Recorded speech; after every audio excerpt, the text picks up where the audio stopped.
Welcome to this morning's brunch Dhamma, Sunday, 3rd of May.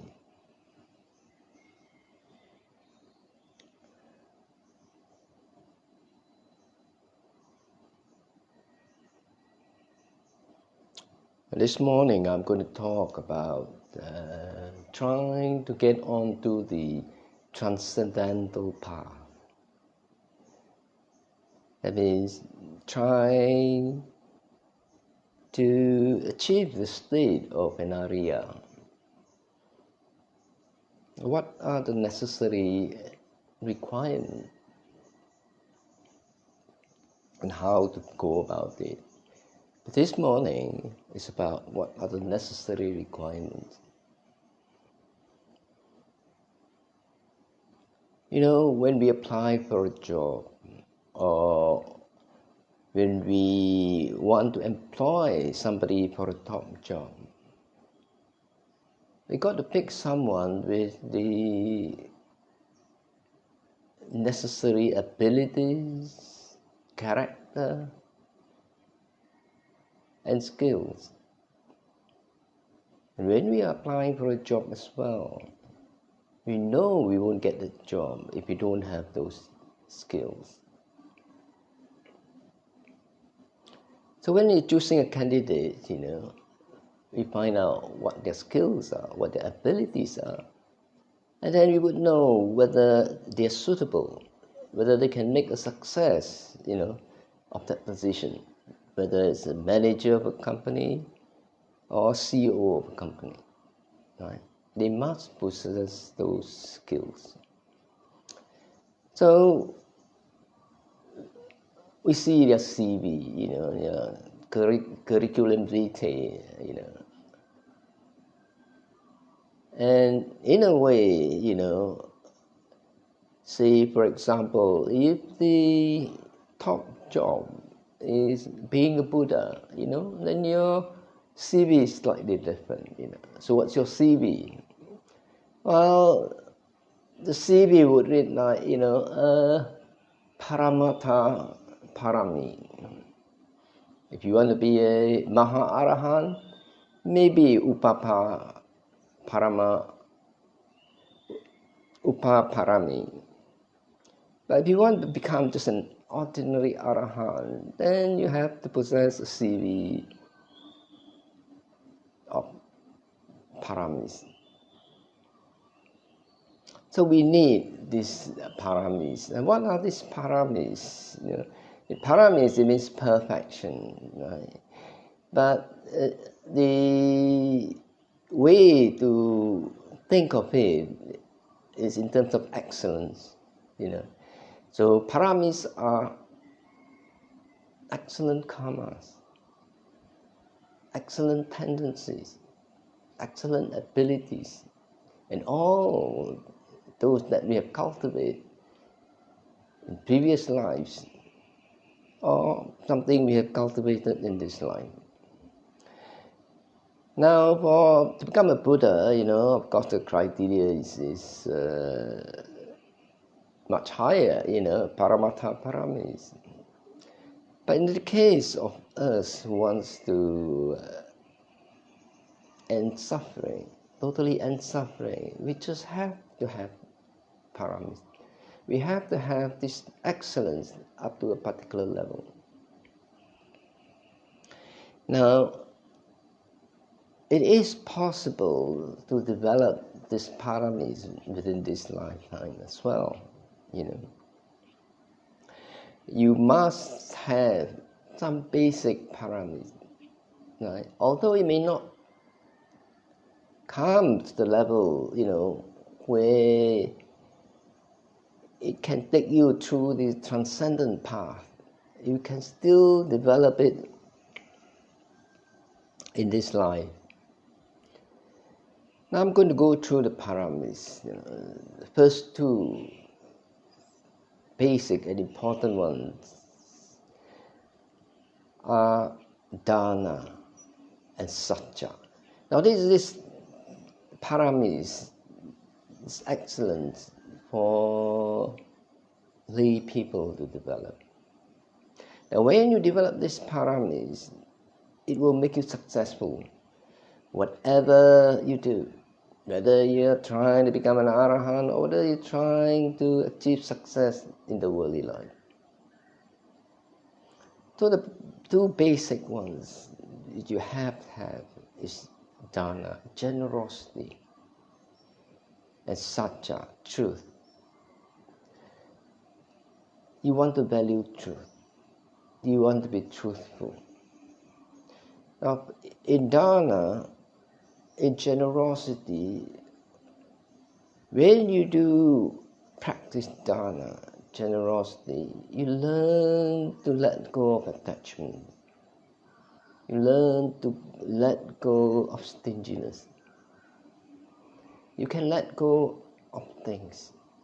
When you learn to let go of things, you can even learn to let go of views,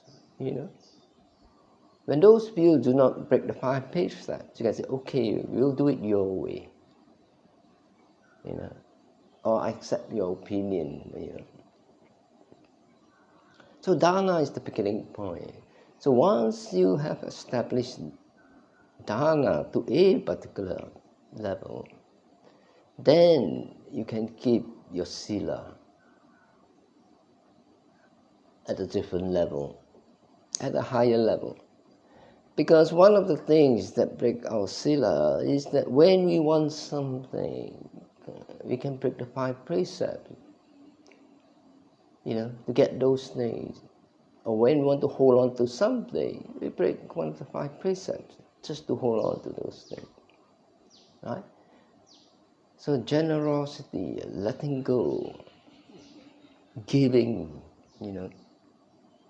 helps with the establishment of a better sila, morality. Now, the sila you keep, whether it's 5 precepts or 8 precepts, doesn't matter. But you have to keep them well, So when you keep your sila well, then it helps with your general person, your character. You become a happier person.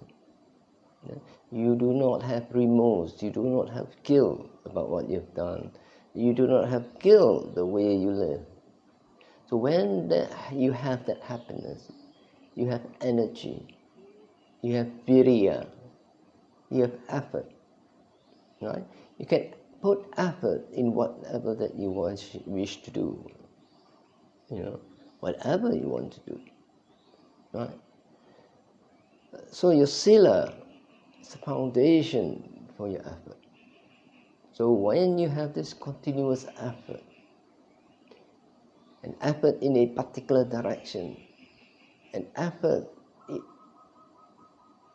towards a particular path, continuous effort then becomes a determination. Adhitthana. So that's how the basic of generosity bring you towards determination. On the other side, where you start with truth, once you're truthful, then you can develop panya. When you have satya, you can develop panya. Because if you are truthful, then you know what is good, what is bad, what is wholesome, what is unwholesome. Your mind is not confused. Now, if you're not truthful, then you hide whatever that's unskillful and call it skillful. Whatever it is skillful because you do not want to do it. You say it's unskillful. You're not being truthful. So when you start doing that, you get confused. You do not know what is skillful and what is unskillful. Truth is important.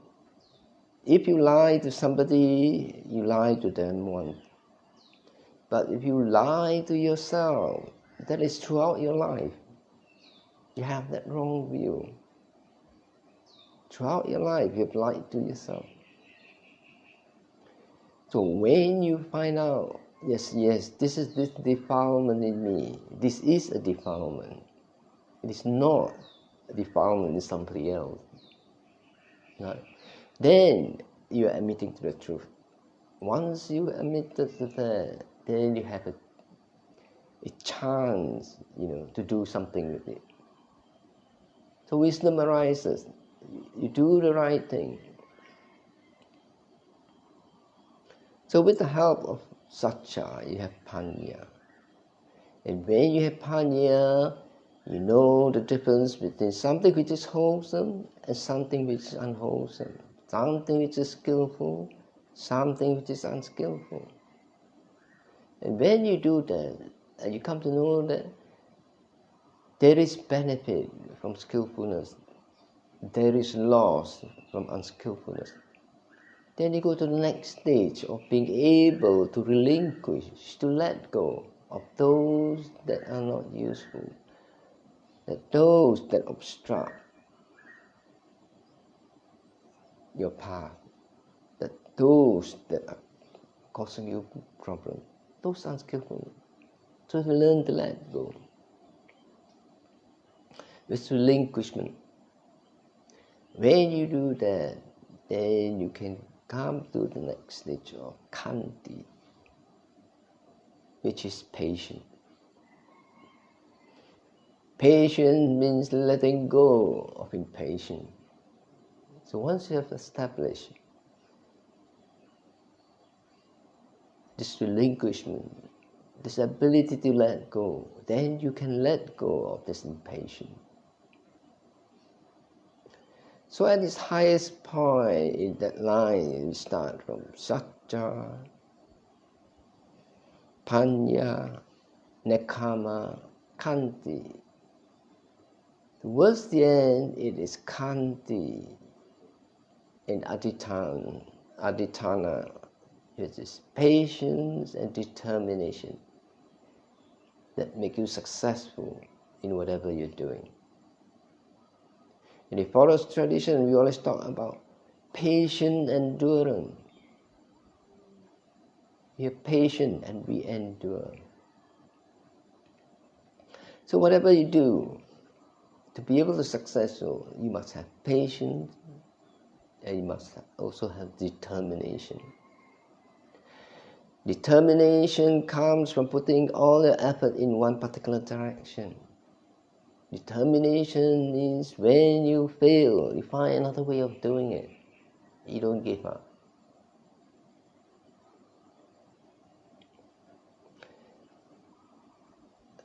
Patience means you wait until you succeed. You have time to develop whatever you need to develop, the skills you need to develop before you can be successful. So you have the patience to do that. Sometimes you must have the patience to wait for the right moment, or the right person, or the right situation. So if you don't have the patience, although you have the determination, you may act at the wrong time. Right? People are not ready for you, or the market is not ready for whatever you're offering.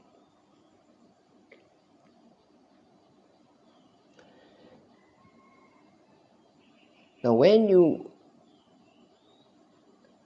start from dana, sila, viriya, and aditana, when you go through that path, slowly metta arises. It's easier to develop metta. When you have satya, panya, nekama,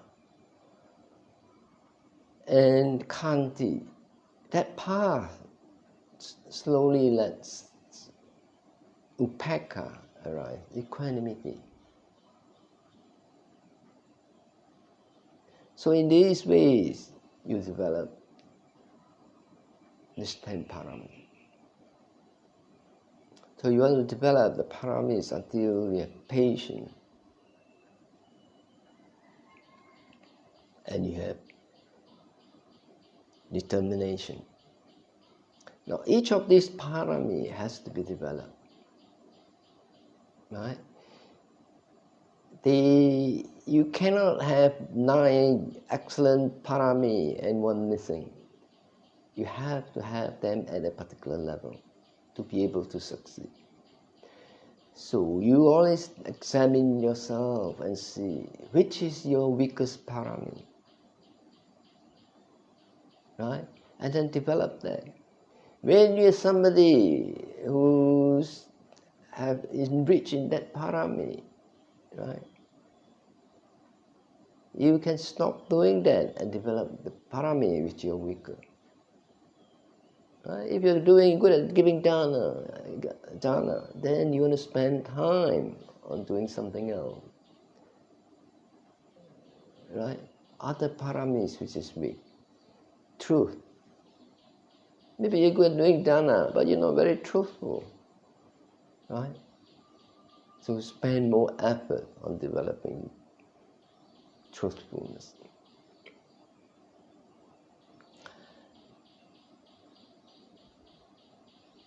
In the monk's life, our practice develop all those paramis. For a start, we hold a higher sila, the monastic rule. And within the monastic rules, we have to be truthful. And then our meditation practice develops panya. So within the monastic life itself, we develop these 10 paramis. And we have a good chance, of, we have a very good chance of progressing in the monastic life. But in the monastic life, if we don't keep our sila well, if we are lazy, or if we are not truthful, then definitely we cannot reach the end. Right? So these 10 paramis are the 10 essential qualities, abilities, and skills that will take you through.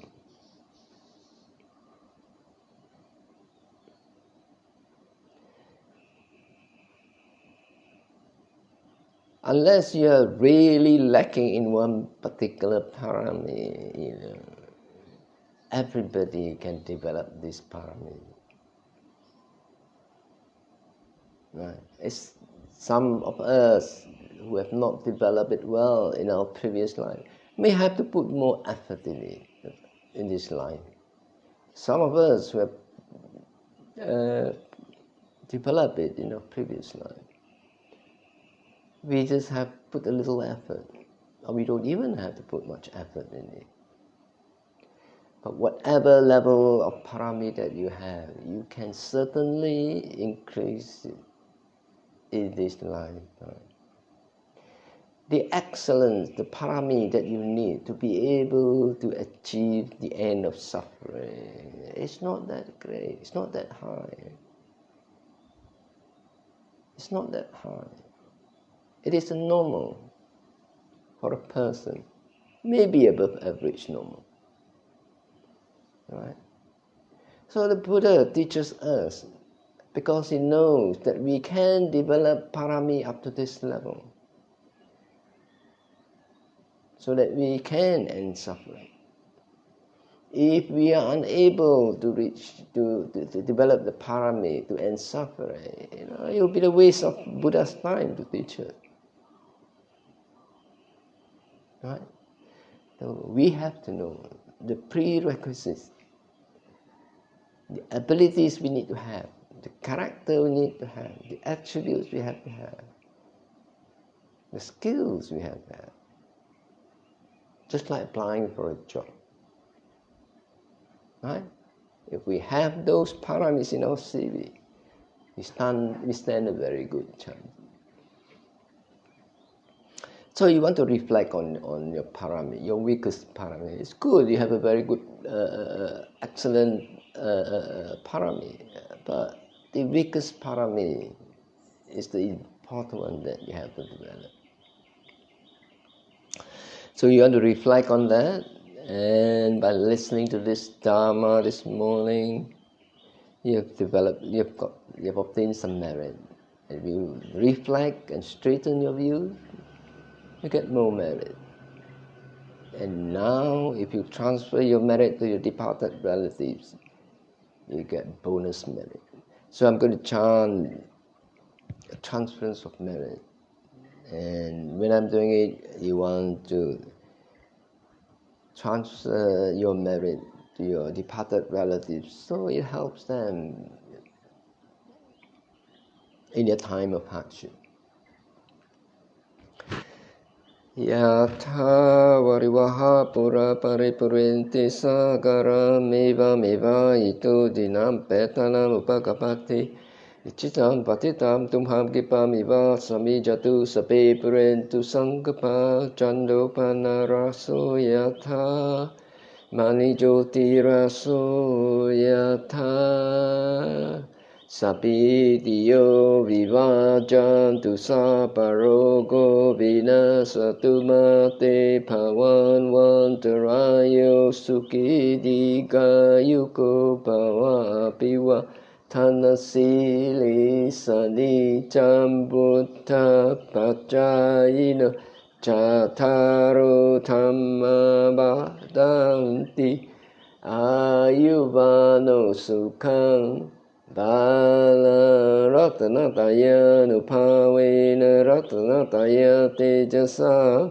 Dukha Roga Baya Vera Soka Satu Chupadawa Anekantaraya Pivina Santu Asisato Jaya Siddhi Tanam Labang Soti Bagayam Sukhang Balang Siri Ayu Jabano Jabogam Buddhi Jaya Sabha Vasa Jayuja Jiva Siddhi Pavantu Te Pavatu Sabba Mangalang Rakantu Sabba Devata Sabba Buddhanupavena Satha Soti Pavantu Te Pavatu Sabba Mangalang Rakantu Sabba Devata Sabba Dhammanupavena Satha Soti Pavantu Te Pavatu sabba mangalang rakantu sabba devata sabba sanghanu